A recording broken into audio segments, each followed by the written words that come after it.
Hello friends, welcome to my YouTube channel large animal vet. आज हम बात करेंगे पशुओं में होने वाले लंपी स्किन डिसीज़ के बारे में।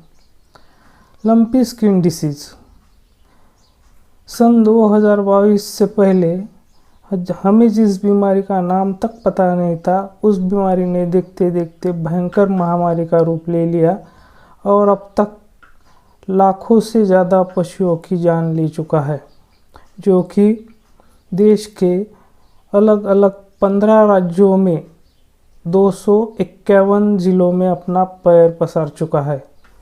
पशुपालन मंत्रालय के मुताबिक अब तक 20,56,000 से भी ज़्यादा पशु इस बीमारी की चपेट में आ चुके हैं और सबसे ज़्यादा नुकसान राजस्थान को हुआ है। साथ ही में गुजरात, हरियाणा, पंजाब, हिमाचल प्रदेश और महाराष्ट्र में भी इस रोग की वजह से भारी नुकसान हुआ है। हम इस लंपी स्किन डिसीज़ के बारे में विस्तार से चर्चा करेंगे। सबसे पहले बीमारी ये दुनिया में कहाँ पे पाई गई, उसके बाद में कौन से साल में भारत में पाई गई, ये सारी बातें हम इस वीडियो में विस्तार से जानेंगे। लेकिन उससे पहले मैं एक बात बताना चाहूँगा कि हमारे बहुत से पशुपालक भाई जो है वो हमेशा एक सवाल पूछते हैं कि अगर उनकी गाय दूध देने वाली है और उसे लंपी स्किन डिसीज़ हुआ है तो क्या उसका दूध पीना उनके लिए सही है या गलत है। कहीं वो दूध पीने से उनको कोई नुकसान तो नहीं होगा, वो बीमारी उनको तो नहीं हो जाएगी। तो मैं ये बताना चाहता हूँ कि ऐसा कुछ भी नहीं है। ये बीमारी एक होस्ट स्पेसिफिक बीमारी है, मतलब जिस जानवर में होती है, जैसे कि कैटल बफेलो में, मतलब कि गाय, भैंस और बैल, इन्हीं में ये बीमारी ज़्यादातर पाई जाती है और उसमें भी भैंस में ये बीमारी ना के बराबर देखी जाती है। ये बीमारी ख़ास तौर पर गाय बैलों में ही होती है। तो ना तो उनके सीधे संपर्क में आने से और ना ही उस गाय का दूध उपयोग में लाने से किसी भी प्रकार से ये बीमारी पशु से इंसानों में नहीं फैलती है। तो आइए लंपी स्किन डिसीज़ के बारे में थोड़ा विस्तार से जानते हैं। लंपी स्किन डिसीज़ सबसे पहले दक्षिण अफ्रीका में सन 1929 में ज़ाम्बिया में मिला था। तब उन्हें ऐसा लगा था कि ये शायद किसी पॉइजनिंग की वजह से, यानी कि पशु में कोई जहर खा लेने की वजह से या तो फिर किसी कीड़े के काटने की हाइपर सेंसिटिविटी की वजह से ये हुआ है। 1949 में दक्षिण अफ्रीका में 80 लाख से ज़्यादा मवेशी लंपी स्किन डिसीज़ की वजह से प्रभावित हुए थे। उसके बाद अफ्रीका महाद्वीप के बाहर पहली बार लंपी स्किन डिसीज़ 1989 में इज़राइल में फैला था।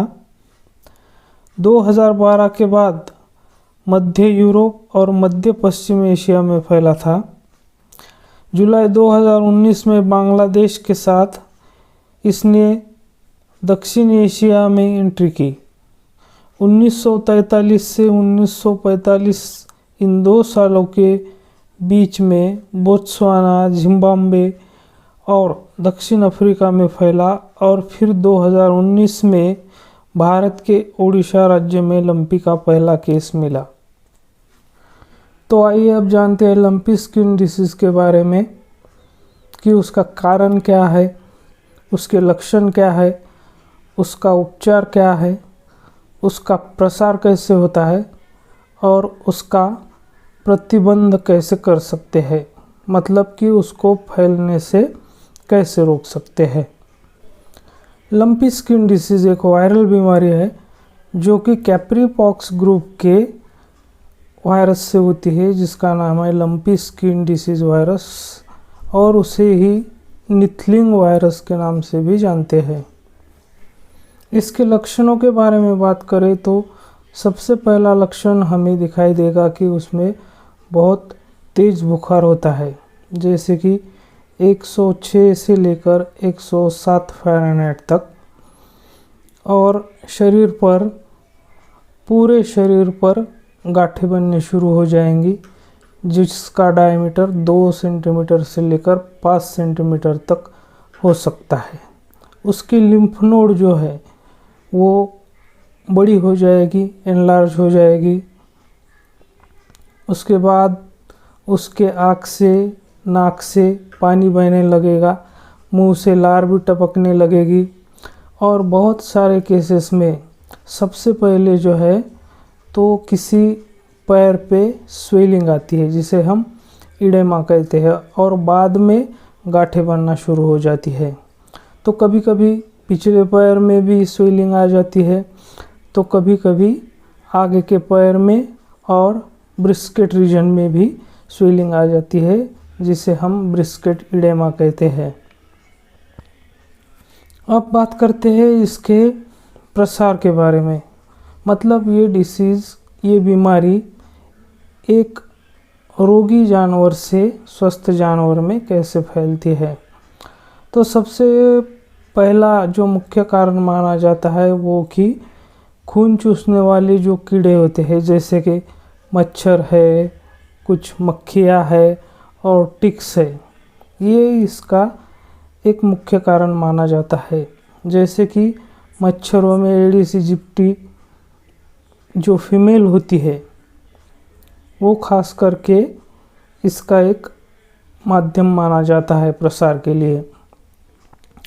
और टिक्स में जो है वो रिपीसेफेलस जो टिक्स होती है, जिसे कॉमनली ब्लू टिक या कैटल टिक के नाम से भी जानते हैं।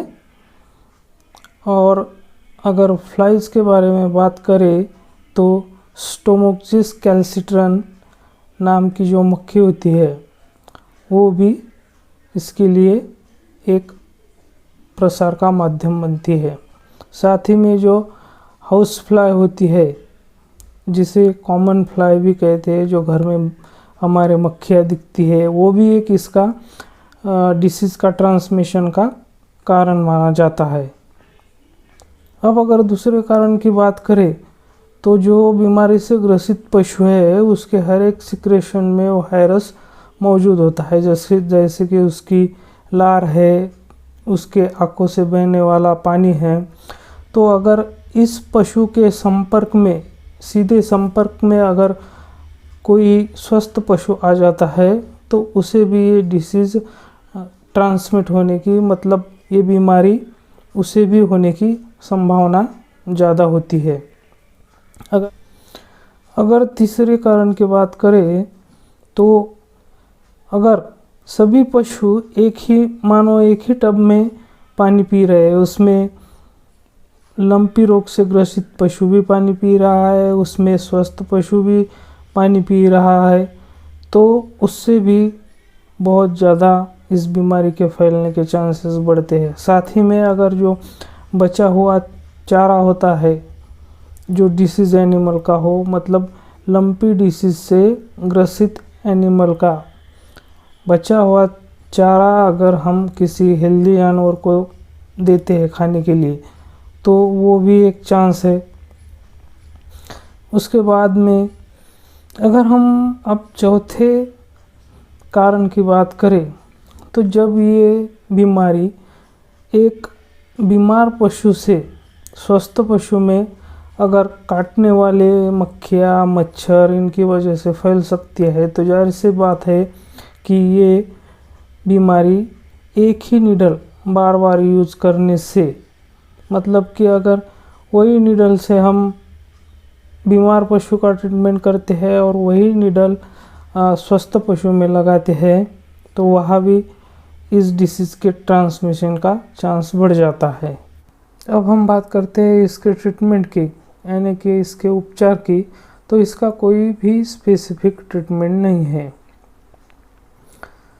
तो पशु को दर्द से आराम देने के लिए हम उसमें NSAID यानी कि non steroid anti inflammatory drugs use कर सकते हैं, एंटी हिस्टामिनिक। और अगर पशु ने खाना पीना बंद कर दिया हो, उसके शरीर की जो गांठें हैं वो अगर फूट कर वहाँ जख्म बनने लगे हो, या फिर उसको निमोनिया हुआ हो, तो वैसे कंडीशन में हम उसको एंटीबायोटिक और पेन किलर और एंटीहिस्टामिनिक लगाते हैं। साथ ही में हमें ज़्यादातर ध्यान देना चाहिए कि पशु की इम्यूनिटी कैसे बढ़ाई जाए, क्योंकि इस डिसीज़ में इम्यूनिटी का बहुत बड़ा रोल है। इम्यूनिटी का मतलब होता है रोग प्रतिरोधक क्षमता। तो जब भी कोई वायरल इन्फेक्शन होता है तो रोग प्रतिरोधक क्षमता एकदम से कम हो जाती है और उसकी वजह से सेकेंडरी बैक्टीरियल इन्फेक्शन ज़्यादा सीवियर होने के चांसेस होते हैं। तो इसीलिए हमें एंटीबायोटिक देना पड़ता है। तो अगर निमोनिया हुआ हो और अगर सीवियर कंडीशन है तो उस कंडीशन में हम उसे सेफ्टियोफर दे सकते हैं 2.2 mg पर kg बॉडी वेट के हिसाब से इंट्रामस्कुलर। और इम्यूनिटी बढ़ाने के लिए हमें मार्केट में बहुत सारे प्रिपरेशंस अवेलेबल है, जैसे कि विटामिन C का इंजेक्शन आता है, एस्कॉर्बिक एसिड का। साथ ही में इंजेक्शन विटामिन E और सेलेनियम का भी आता है, मिनरल मिक्सचर भी आते हैं और बहुत सारे प्रिपरेशंस है जो इम्यूनिटी बढ़ाने के लिए हम पशु को दे सकते हैं। अब बात करते हैं कि इस बीमारी को कैसे रोका जा सकता है। तो सबसे इम्पॉर्टेंट पॉइंट ये है कि सबसे पहले तो हमें अपने पशु का वैक्सीनेशन करवा लेना चाहिए। जो अब तक गोट पॉक्स का वैक्सीन देकर इस रोग को रोका जा रहा था, अभी वहीं पे नई वैक्सीन मार्केट में आई है जो स्पेशली लंपी के लिए बनी है, जिसकी इम्यूनिटी यानी कि रोग प्रतिरोधक क्षमता 1 साल तक बनी रहती है। तो वो वैक्सीन साल में एक बार आपको देना चाहिए। दूसरी बात, अपने जहाँ आप जानवर को रखते हैं तो उसके आसपास की सफाई पर ज़्यादा ध्यान देना चाहिए, ताकि वहाँ पे जो मच्छर मक्खियाँ कीड़े हैं वो ज़्यादा मात्रा में ना रहे। साथ ही में आप नीम के पत्तों का धुआं करके मच्छर मक्खियों को वहाँ से भगा सकते हैं, या तो फिर जो सोडियम हाइपोक्लोराइट है उससे अपने पशु के शेड में या जहाँ भी आप अपने पशु को बांध कर रखते हैं वहाँ पे उसका स्प्रे करना चाहिए।